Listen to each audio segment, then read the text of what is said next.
Hello नमस्कार मेरे प्यार साथियों, उत्कर्षण क्लासेज में आपका स्वागत है। मैं ऋषिकेश सैनी आज आपको प्रोटोआ जनित रोगों के बारे में बताऊंगा। ये कौन कौन से होते हैं, कैसे होते हैं, किस कारण से होते हैं। बस आपसे निवेदन है कि आप वीडियो को स्किप मत करना, क्योंकि मैं आपके लिए लाया हूँ बम्पर ट्रिक। ऐसी ट्रिक लाया हूँ जिसको आप कभी भी भूल नहीं सकते, और अगर आप भूल जाओ तो गारंटी है मेरी वीडियो को डिसलाइक करके जरूर जाना। बस आपसे निवेदन है कि वीडियो को स्किप मत करना, क्योंकि मैंने आपके लिए हर एक वो प्रयत्न किया है जो आपको याद कराने के लिए बेहतर है। तो आइए चलिए हम प्रोटोजनित रोगों के बारे में जानते हैं, कौन से होते हैं ट्रिक के माध्यम से। तो ये देखिए भाई साहब, पापा काम पर सोते हैं। ये इमेज को देखिए। इस इमेज के माध्यम से ये तो आप समझ ही गए होंगे कि हमारी ट्रिक क्या रहने वाली है। तो पापा काम पर सोते हैं। अब पापा काम पर क्यों सोते हैं ये तो मेरे को पता नहीं, आप कमेंट में लिख करके बताइए ये पापा जी काम पर क्यों सोते हैं। इसको किसी प्रकार की बीमारी है या आलसी है या फिर किसी प्रकार का कोई और कारण है। तो इसी प्रकार से हम कॉमेडी के माध्यम से आगे बढ़ते हैं और पापा काम पर सोते हैं। इस ट्रिक के माध्यम से हम सारे जो प्रोटोआ जनित रोग है इसको जानेंगे। ये कौन कौन से होते हैं, कैसे होते हैं, किस कारण से होते हैं और इनके उपाय क्या है। तो आइए चलिए हम इस ट्रिक के माध्यम से, कॉमेडी के माध्यम से आगे बढ़ते हैं। और ट्रिक के हिसाब से जो पहला पॉइंट आता है हमारा पापा, पापा से बनता है हमारा पायरिया रोग। और जो ये पायरिया रोग है इसका वैज्ञानिक नाम एंट अमीबा जिंजीवेलिंस है। और जो यह रोग है, यह रोग हमारे मुंह में जैसे बदबू आना, हमारे मुंह के मसूड़ों से रक्त कणिकाओं का निकलना, जो मसूड़ो है उसमें पस जैसी बीमारियां उत्पन्न हो जाती है। जो यह बीमारी है, इस बीमारी के उपाय के लिए हमें विटामिन सी का सर्वाधिक प्रयोग करना चाहिए। विटामिन सी ही इस बीमारी का समाधान है। तो ये देखिए भाई साहब, ये देखिए आप फोटो, और मेरे को बताइए कि इस भाई को किस प्रकार की बीमारी है। मेरे को आप बताइए कि इस भाई को किस प्रकार की बीमारी है।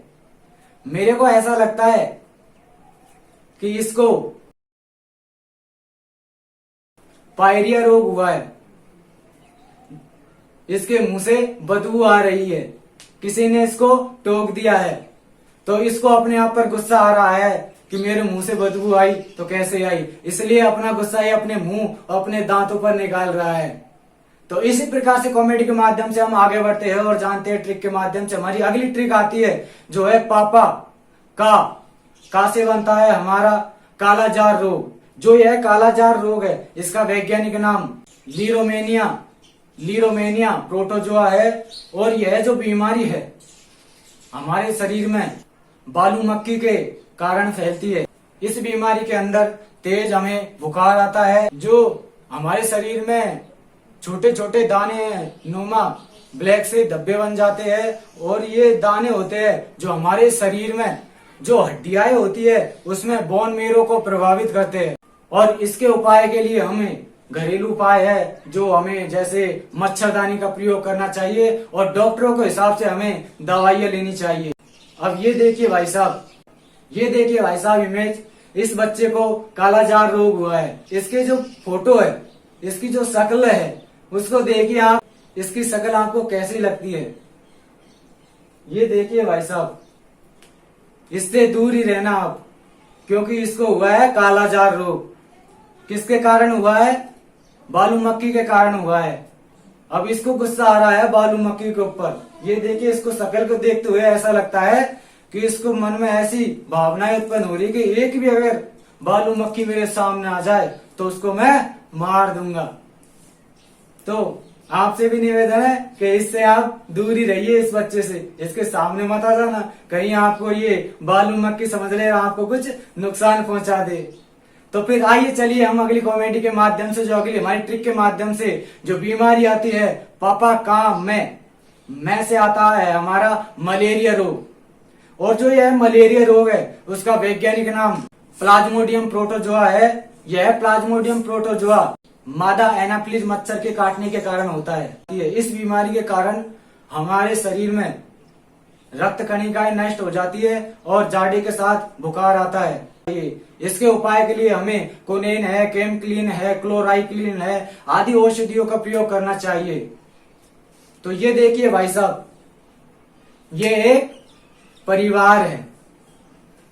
अब इनके घर में नहीं है लाइट, लाइट चले जाती है इनके घर में। अब इनके घर में इन्वर्टर नहीं है, इनके चारों ओर भड़बड़ाते हैं मच्छर। मच्छर भड़बड़ाते ही इनको मच्छर खाते हैं और ये खड़े हो जाते हैं। और इसकी बीवी है जो इसको मारने लगती है, या तो इन्वर्टर लेके आओ और या फिर इन मच्छरों को मारो।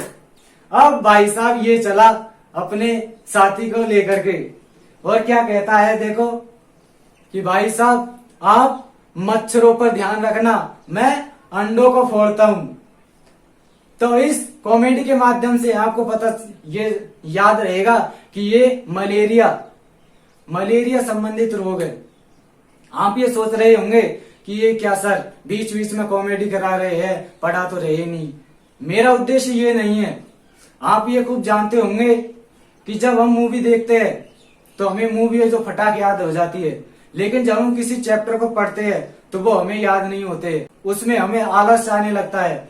इसका एक कारण है कि जब आप मूवी देखते हो तो उसको जो आपका दिमाग है जो उस मूवी के अंदर ध्यान में रहता है, मूवी में आपका दिमाग चलता रहता है कि आगे ये आने वाला है, ऐसा होना चाहिए, ये होना चाहिए। आपका दिमाग एकदम मूवी पर रहता है। लेकिन जब आप बुक पढ़ते हो तो बुक के समय आप जैसे किसी टीचर से पढ़ रहे हो तो एक क्वेश्चन पढ़ लिया तो दूसरे क्वेश्चन पढ़ने के बाद में आपको ऐसा लगेगा कि यार पता नहीं आगे कौन सा क्वेश्चन आएगा, वो भी याद कर लिया, आगे पता नहीं कौन सा क्वेश्चन आएगा। तो ऐसे हमारे जो दिमाग में है एक जो भावनाएं बन जाती है और इस कारण से हमें जो आलस्य आने लगता है। तो यही कारण है मैं आपको बीच बीच में कॉमेडी के माध्यम से और इमेजों के माध्यम से मैं आपको पढ़ा रहा हूँ, जिसके कारण से आप कभी भी नहीं भूल सकते। क्योंकि मैंने आपसे वादा किया है कि आपको मैं ट्रिक याद करवा के छोड़ूंगा और ये जो प्रोटोजोआ जनित रोग है उसको मैं याद करा के छोड़ूंगा। अगली जो ट्रिक के माध्यम से जो हमारी बीमारी आती है वो आती है पापा का मैं पे से आता है हमारा पेचिस रोग।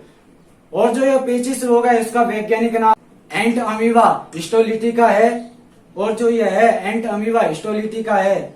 अब आपको अमीबा के नाम से तो ये जानते ही होंगे, अमीबा का कोई आकार नहीं होता है।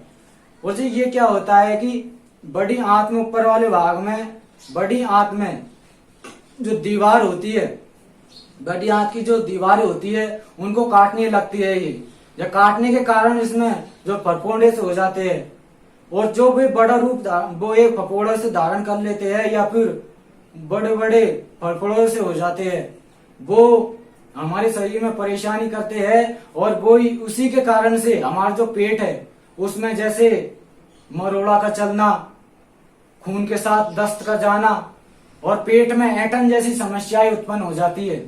इस उपाय के लिए हमें साधारण घरेलू उपाय है, जैसे हमें गर्म पानी को पीना चाहिए। इससे संबंधित जो दवाइयां लेनी चाहिए जो है जैसे एंटीकोनाल है, आयरोफार्म है, मेक्साफार्म है आदि दवाइयों का हमें इस बीमारी के लिए उपयोग करना चाहिए और लेते हैं हम इन दवाइयों को। तो अगली हम ट्रिक के माध्यम से आगे बढ़ते हैं। पापा काम में पे सोते। अब सोते से बना हमारा सोने की बीमारी अर्थात निद्रा बीमारी। अब जो यह सोने की बीमारी है इसका जो वैज्ञानिक नाम है ट्रिपनोसोमा प्रोटोजोआ है। जो यह बीमारी है इसके कारण से मनुष्य है वह ज्यादा सोने लगता है।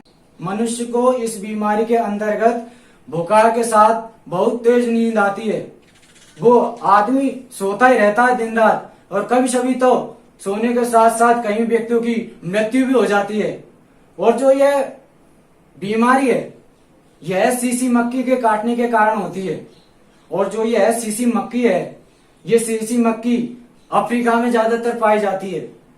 और ये इसी कारण से यह जो रोग है सोने की बीमारी अफ्रीका के अंदर ज्यादातर होता है।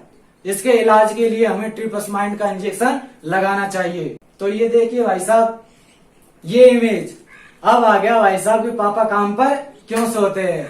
अब हमें पता चला कि पापा काम पर क्यों सोते हैं।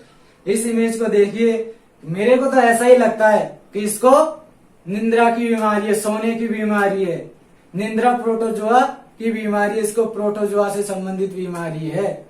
इसी कारण से सोता है ये देखिए मेरे भाई साहब, ये देखिए इसको निद्रा की बीमारी है, इसी कारण से ये सो रहा है। मेरे को ऐसा लगता है कि इसको निद्रा की बीमारी है, इस कारण से ये सो रहा है। काम पे जाते जाते साइकिल चलाता चलाता ही सो गया भाई। अब देखिए इसकी हालात क्या हो गई है। तो आप बताइए मुझको, क्या इसको निद्रा जनित निद्रा की बीमारी है या फिर किसी और तरीके की बीमारी है? मेरे को तो ऐसा ही लगता है कि इसको निद्रा की बीमारी हो सकती है। तो इसी प्रकार से कॉमेडी के माध्यम से हम अगले रोगों के माध्यम से हम अगली वीडियो में आपको मिलेंगे। और मेरे से किसी प्रकार का कोई प्यार हो या फिर कोई समस्या हो तो आप कमेंट में लिख सकते हैं, या फिर अगला कोई टॉपिक के बारे में आप कोई वीडियो बनवाना चाहते हैं तो वो भी आप कमेंट में लिख सकते हैं। Thank you, all is well.